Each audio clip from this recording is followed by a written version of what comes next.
What's up, everybody? What up, Crew Excellence, man? I'm super excited today.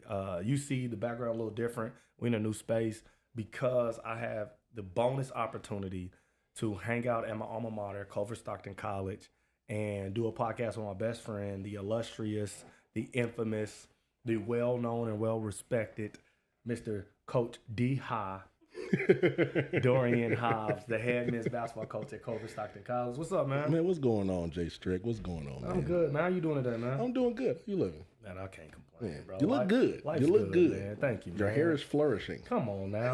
Talk about it. Let's talk about it, man. Don't start on this podcast.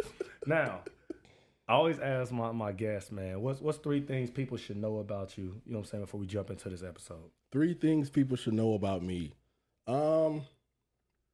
I love the Lord. It's number one. Born and raised in the church, and that's just my life and how I was raised, how I was brought up.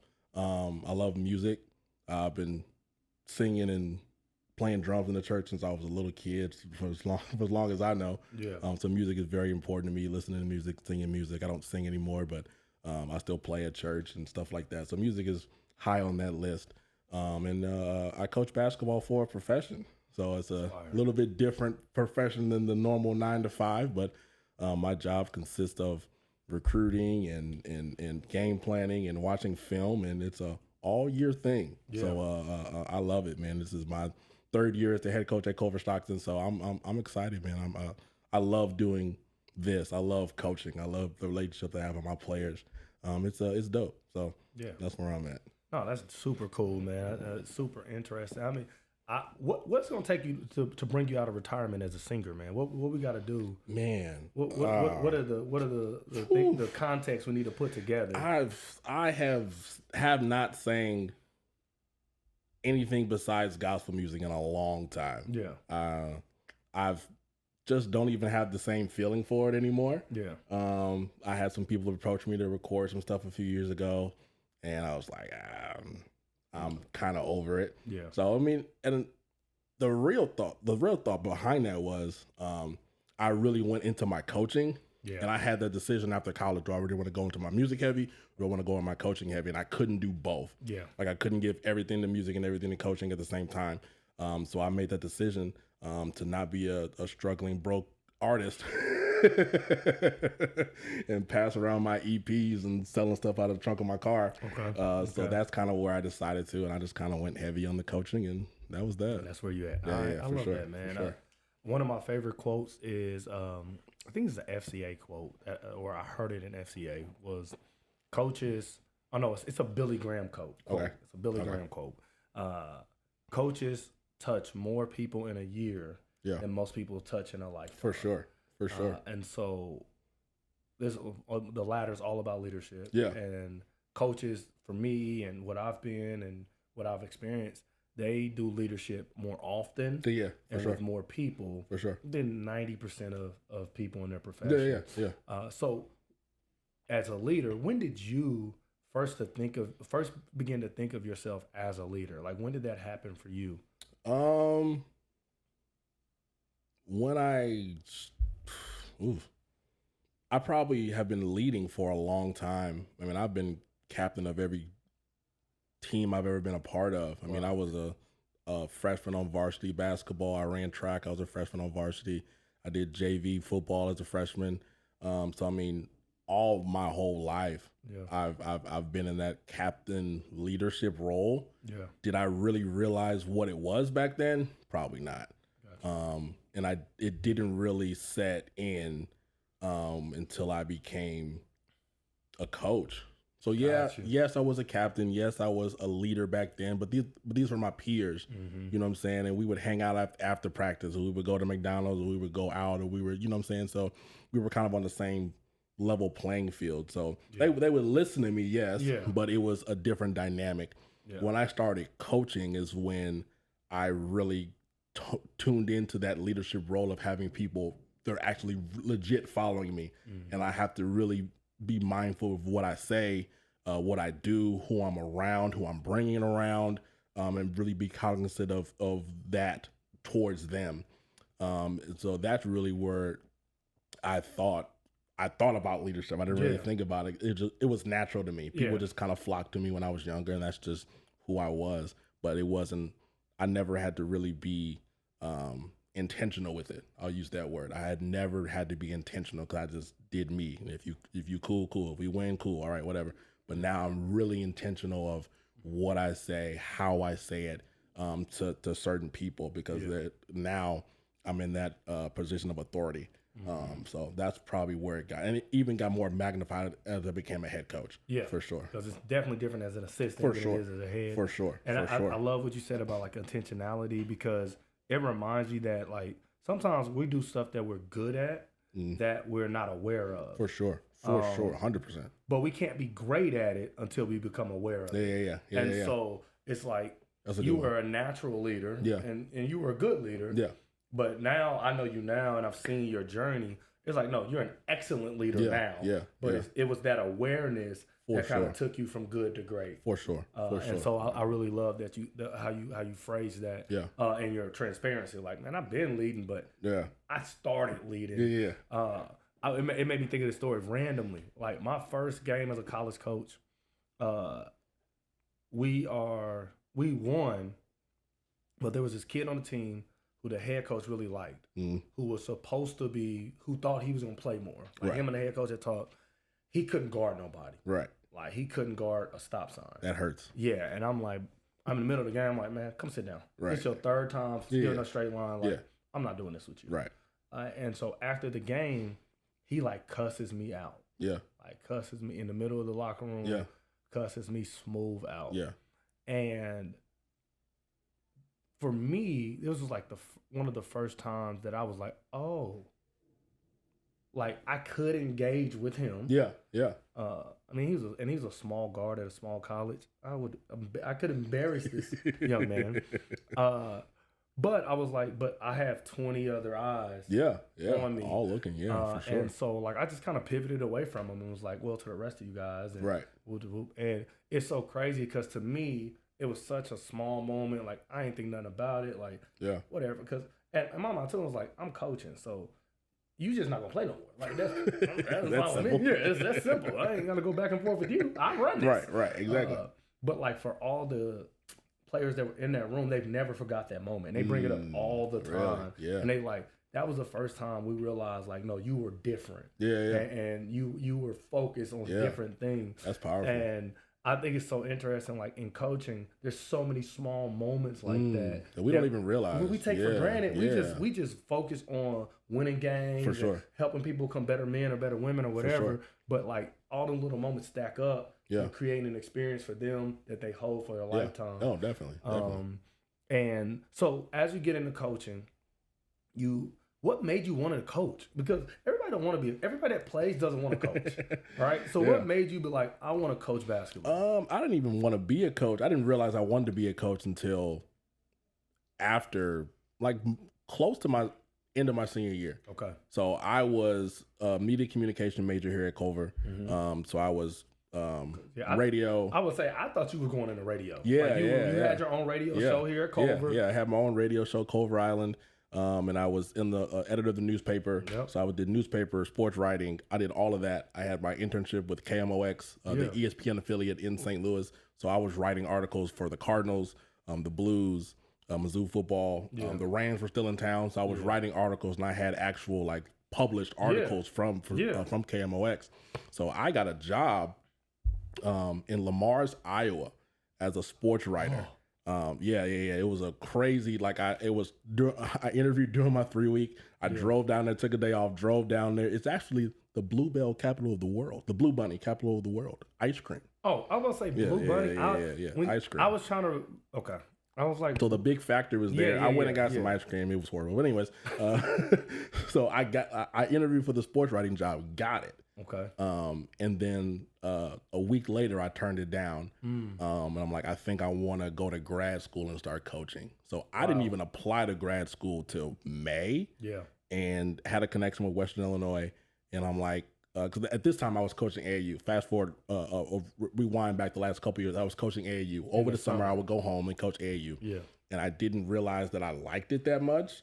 And we ended up getting to become really good. Yeah. This is when you were with the Jets. Yeah. So we had merged with Jets Ramey. So that last year was Jets Ramey United. Yeah. So I had multiple Division I athletes on that team, and we ended up that summer being ranked number 1 in the nation. Wow. And we just didn't lose any tournaments in June and July. Like wow. we were just winning everything.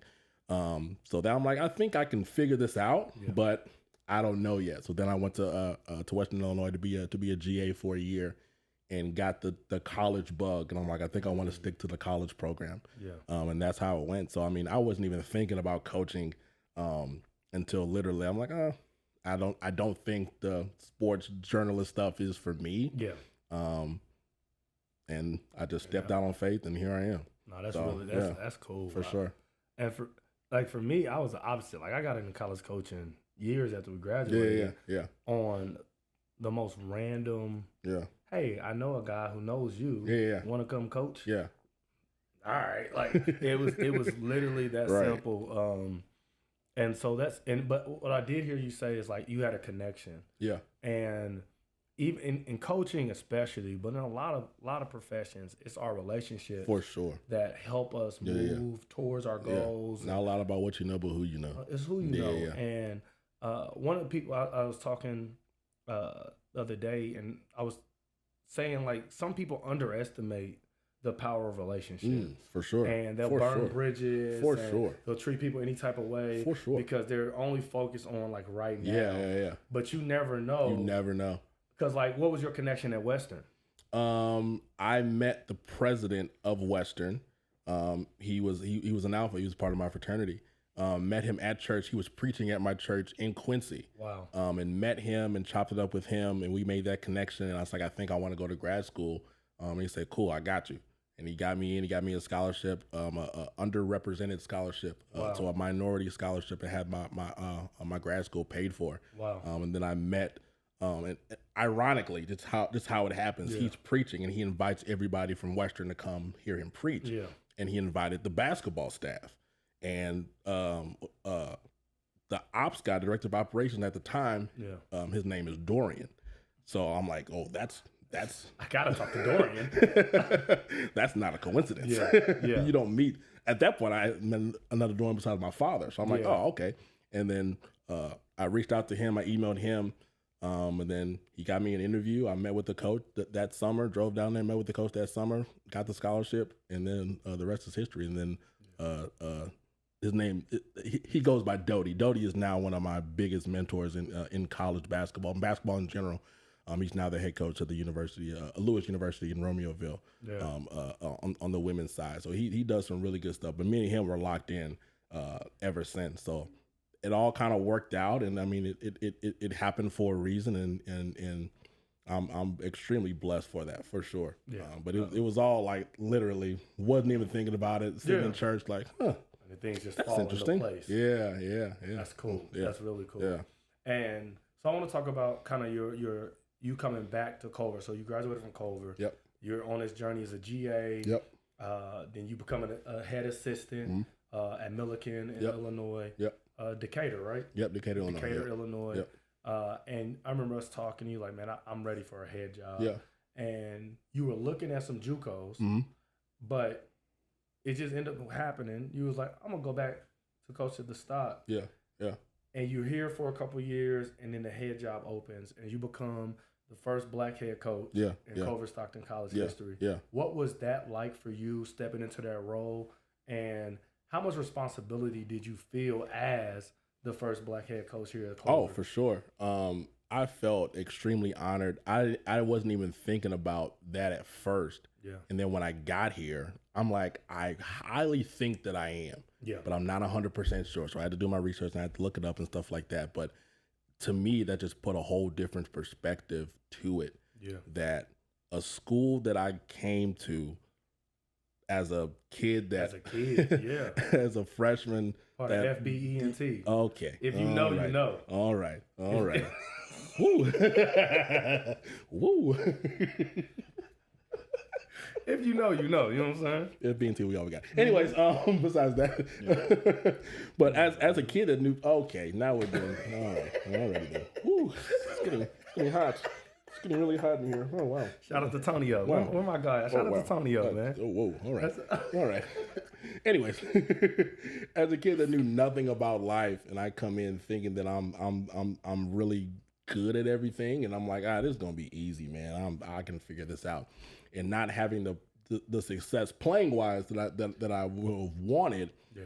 Everything else fell in line, and I'm like, I thought about transferring, thought about leaving, but I'm like, I have so much that I've given to this place. My major, I'm succeeding heavily. I got all this stuff. I'm winning awards, writing. Yeah. I have my radio show. I joined the fraternity. I got my band. I was singing. I was performing. I was making money. I was having a lot of fun. I met a lot of good people there. My roommates, guys on the basketball team. Like, I have relationships that I've built. Yeah. And I'm like, I really found myself here. Yeah. So coming back, it meant a lot.